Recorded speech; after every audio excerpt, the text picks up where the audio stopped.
Listen to the silence of the room around you.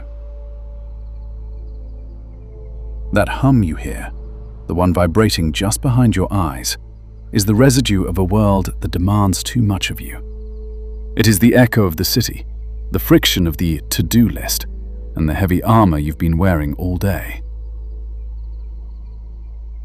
You've been standing guard over your own life, white-knuckling your security, trying to build a fortress out of your own effort. Your hands are tired. Your spirit is frayed. Close your eyes now, not to hide from the darkness, but to step into the shadow that actually protects you. You are standing at the threshold of the night watch. To ensure this sanctuary remains open to you every night, and to join the community of those who have found their rest here, subscribe now and make this your nightly return to the Father. Behind you, the harsh, artificial lights of the day are flickering out. Ahead, there is only the cool, obsidian depth of the secret place. Take a deep breath. As you exhale, let the city walls crumble. You are leaving the realm of doing and entering the realm of being kept. You are walking onto a path made of silver dust and ancient stone. The air here is heavy and sweet, smelling of crushed lavender and cold mountain rain. It feels like velvet against your skin. This is the shadow of the Almighty.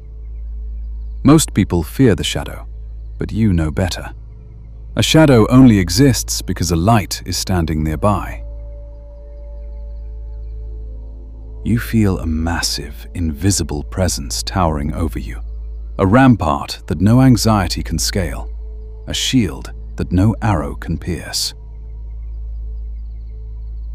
Every step you take deeper into this forest of peace, the ground becomes softer, covered in a thick emerald moss that swallows the sound of your footsteps.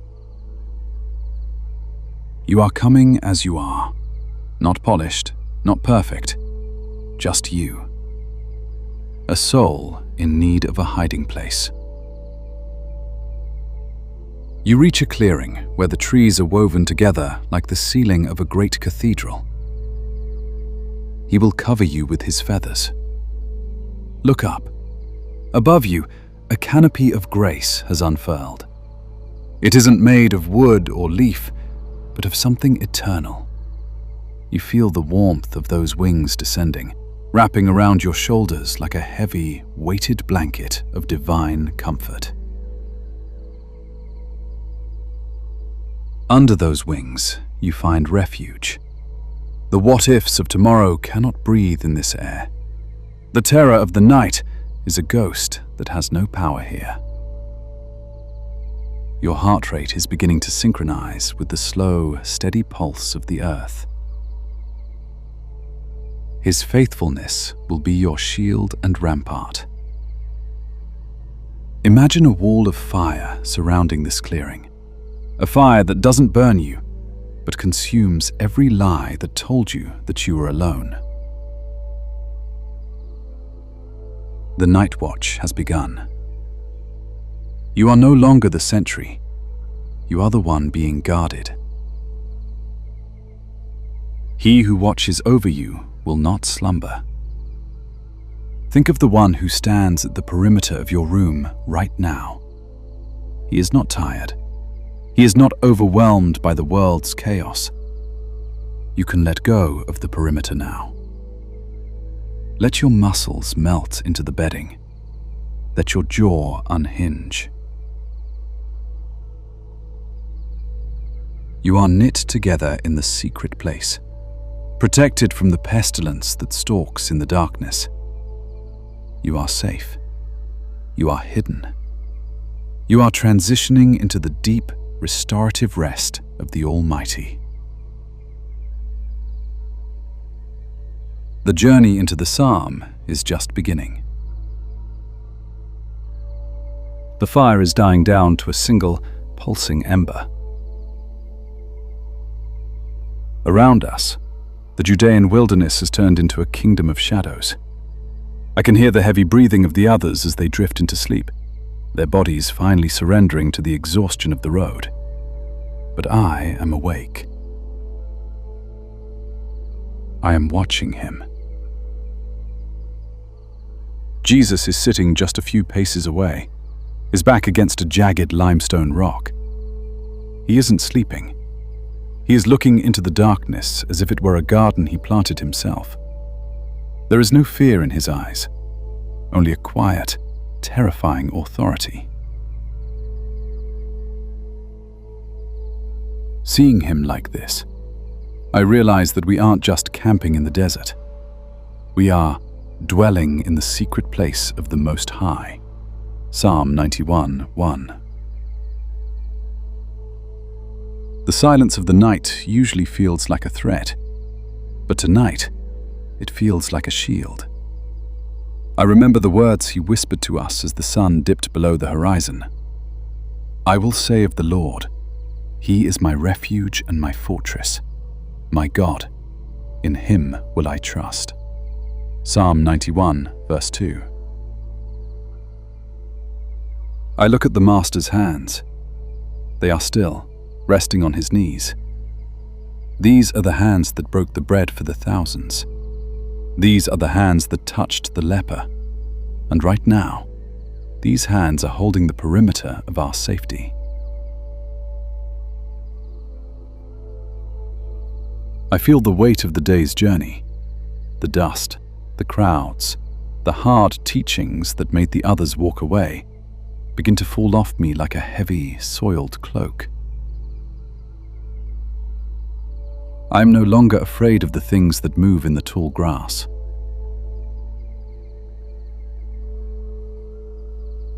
Thou shalt not be afraid for the terror by night, nor for the arrow that flies by day. Psalm 91:5. The terror is just a noise. The arrow is just a shadow. Neither can breach the circle of light that surrounds the Son of Man. I see a movement in the peripheral of my vision, a shimmer in the air, like heat rising from a road, but the night is cold. It hits me then. We are not alone on this ridge.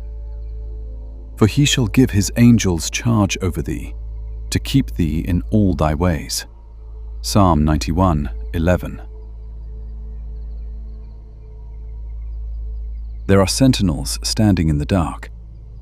I cannot see their faces, but I can feel the vibration of their strength. They are the night watch assigned to the king, and because I am with him, they are assigned to me.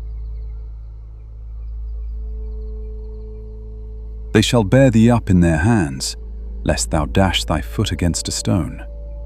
Psalm 91:12. I feel a strange, divine lightness in my limbs. The fatigue is being replaced by a profound, liquid peace. I look at Jesus again. He turns his head just slightly and catches my eye. He doesn't say a word, but his gaze says everything. Rest, John. The Father is awake.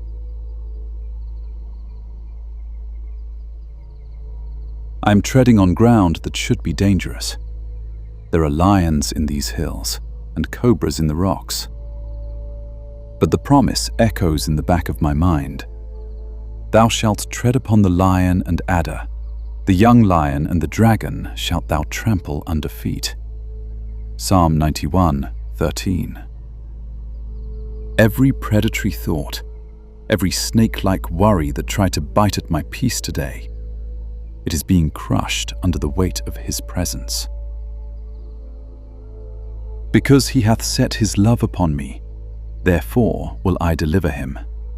Psalm 91:14. As I lie back on my bedroll, the stars seem to descend, pressing closer, like the very feathers he promised to cover us with. I am no longer a man running from the world, I am a child of the kingdom, hidden in the fortress.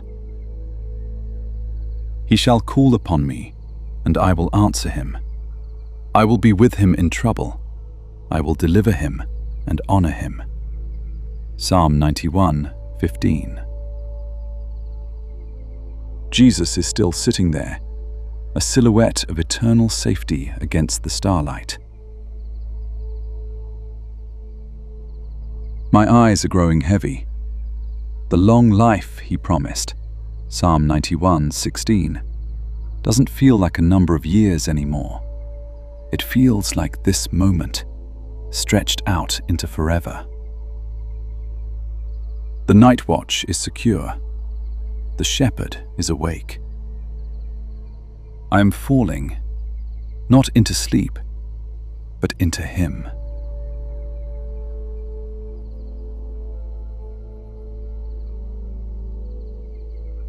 My hand is still clamped around the hilt of my sword. Even here, in the stillness of the Judean hills, the habit of the protector is hard to break. I am used to the watch.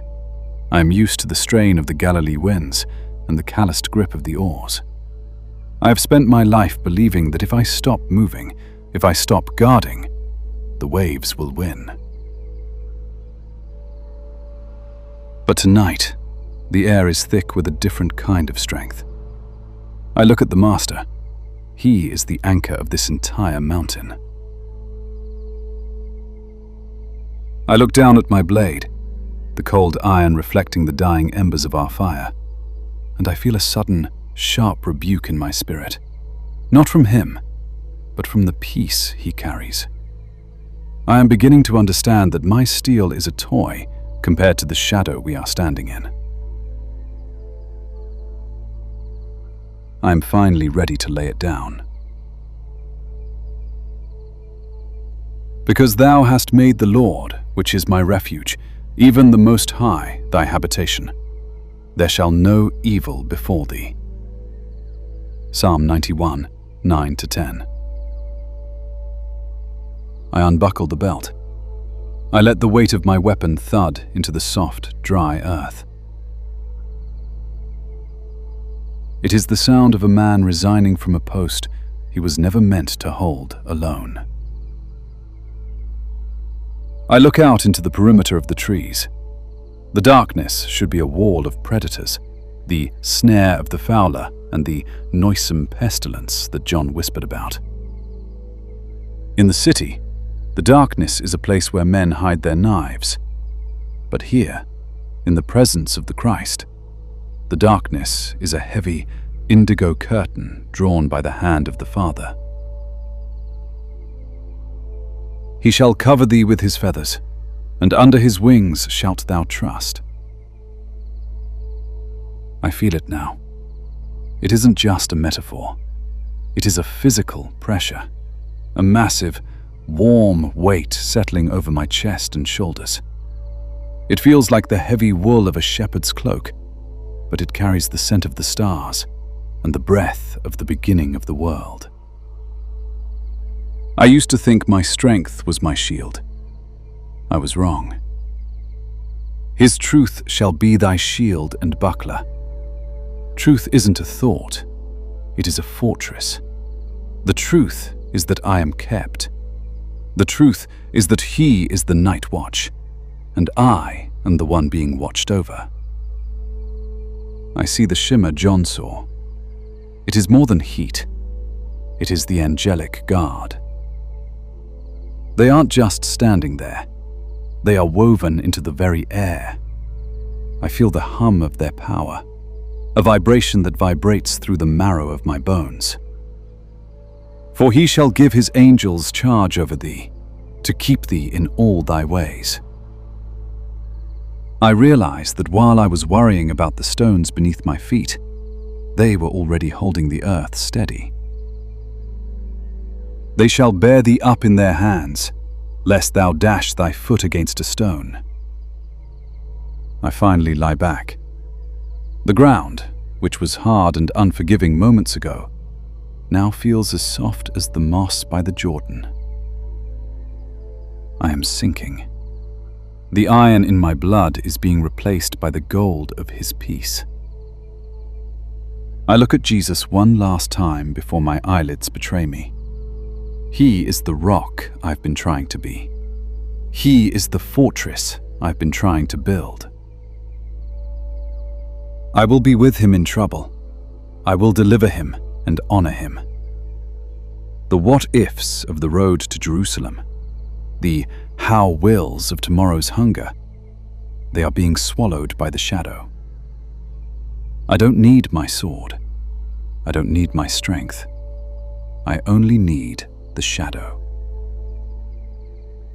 With long life will I satisfy him and show him my salvation. The salvation is here. It is a person. It is a presence. The night watch is complete. The Master is awake. I am resting in the shadow of the Almighty. Sleep now, under the wings, in the secret place.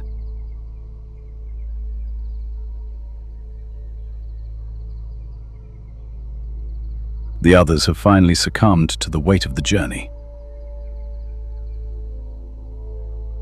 I am sitting near the edge of the camp, the cold ink of the night staining the horizon. My fingers still twitch, a ghost of an old habit, reaching for a stylus, wanting to record the day's debts, the costs, the risks. For years, my life was a series of narrow calculations. I knew exactly what a man owed, and exactly what it cost to stay safe in a world ruled by Roman steel and human greed. But sitting here, watching the Master, my old ledgers feel like ash. Jesus is leaning against the root of an ancient olive tree. The moonlight catches the side of his face, and I see a peace that I once thought was mathematically impossible. In my old life, safety was something you bought or brokered. It was a wall you built or a bribe you paid. But he carries a safety that isn't defensive. It is sovereign. I look out into the darkness of the valley below us. I used to see threats there, thieves, predators, the snare of the fowler. Psalm 91:3. I spent my life calculating the distance between me and the next catastrophe. But the Master whispered a truth to me earlier that has silenced the calculator in my mind. He shall deliver thee from the snare of the fowler and from the noisome pestilence. Psalm 91:3. I realize now that the snare isn't just a trap in the woods. It's the trap of the mind, the constant, frantic counting of the what-ifs. Tonight, the account is settled. The debt of worry has been cancelled. A low wind moans through the canyons, carrying the chill of the dead of night. In the city, this is when the pestilence walks, the sickness of spirit, the plague of fear. But look at the perimeter. 1,000 shall fall at thy side, and 10,000 at thy right hand, but it shall not come nigh thee. Psalm 91:7. I can almost see the numbers falling away into the dark. 10,000 worries, 10,000 threats, all dissolving before they even reach the circle of his light. I am not safe because the world has become kind. I am safe because he is here. I see Jesus shift his weight. He looks toward the horizon, where the darkness is deepest, and he breathes out a slow, steady prayer. I feel the atmosphere of the camp thicken with a divine density. It isn't a cloud of smoke. It is the truth that Peter spoke of. His truth shall be thy shield and buckler. Psalm 91:4. I used to think truth was a set of facts on a parchment. Now I see that truth is a person who stands between me and the night. The night watch is not a human effort. I see the shimmer again, the angelic guard that John and Peter whispered about. They are the enforcers of the covenant. For he shall give his angels charge over thee, to keep thee in all thy ways. Psalm 91:11. My old Roman guards were for hire. These are for love. They aren't guarding a tax booth. They are guarding the children of the Most High. Because he hath set his love upon me, therefore will I deliver him. Psalm 91:14. I close my eyes. I am setting my love here, on this rock, on this man. I am letting the calculations of the world fall into the fire. He shall call upon me, and I will answer him. I will be with him in trouble. I will deliver him and honor him. Psalm 91:15. The Master is still awake, his eyes steady, his presence an unbroken promise. The night is no longer a void, it is a sanctuary. The audit of my soul is complete. The Master is the night watch. I am resting in the shadow of the Almighty. Sleep. The ledger is closed. You are kept.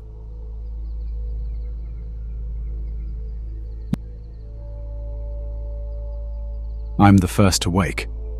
My bones usually ache at this hour, a reminder of years spent hunched over a desk. But this morning, the weight is gone. I look at the place where I slept, and I see the dust of the road. It is just dust.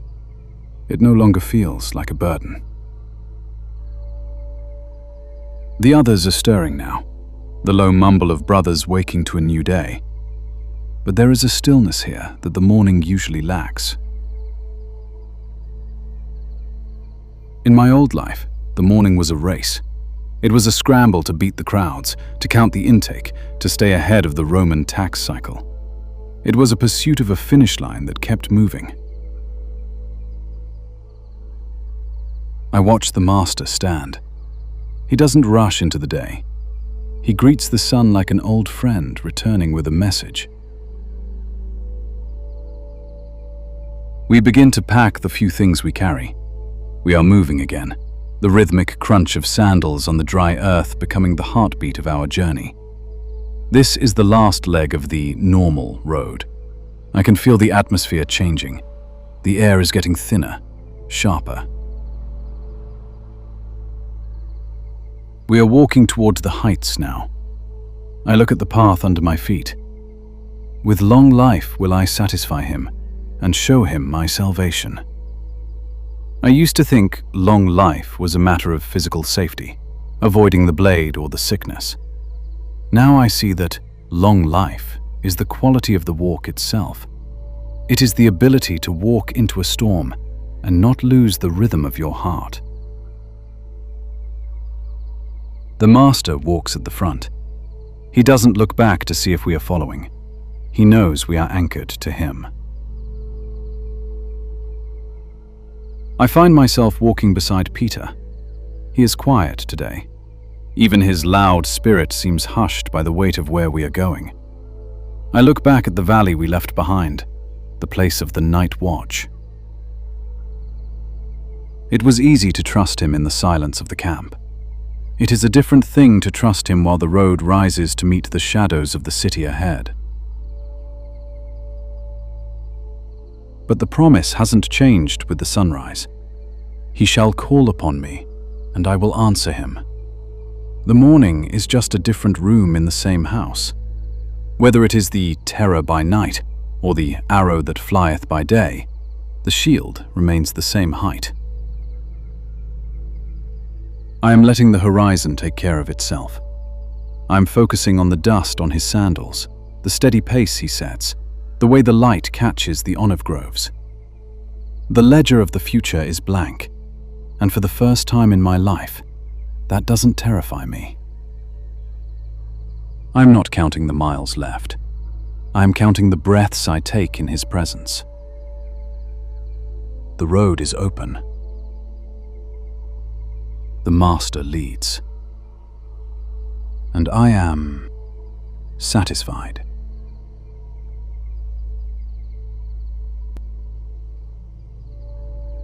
The sun has dipped below the limestone ridges, leaving only a bruise of deep purple across the sky. We have reached the end of the day's road. The dust has settled. The noise of the city is a distant hum, a world away from this high, quiet place. I look at the Master. He is sitting now, his back against the warm stone of the mountainside. He isn't looking at the road we traveled, nor the road ahead. He is simply here. In my old life, I never knew how to be here. I was always in the next hour, the next debt, the next danger. But the night watch has become the day walk, and now it becomes the final rest. He that dwelleth in the secret place of the Most High shall abide under the shadow of the Almighty. I finally understand the word dwell. It isn't a visit. It isn't a temporary shelter from a passing storm. It is a permanent address. I am unfolding my bedroll for the last time today. The air is cool, but the shadow Peter spoke of is not cold. It is a weight, a heavy, golden presence that presses down on my chest, slowing my heart, smoothing the lines on my forehead. I look at my hands in the fading light. They are still. The twitching is gone. The calculator in my mind has been dismantled, piece by piece, by the rhythm of his footsteps. I will say of the Lord, He is my refuge and my fortress, my God. In Him will I trust. I am saying it now, not with my voice, but with my breathing. Every exhale is a surrender. Every inhale is His peace. The Master closes his eyes.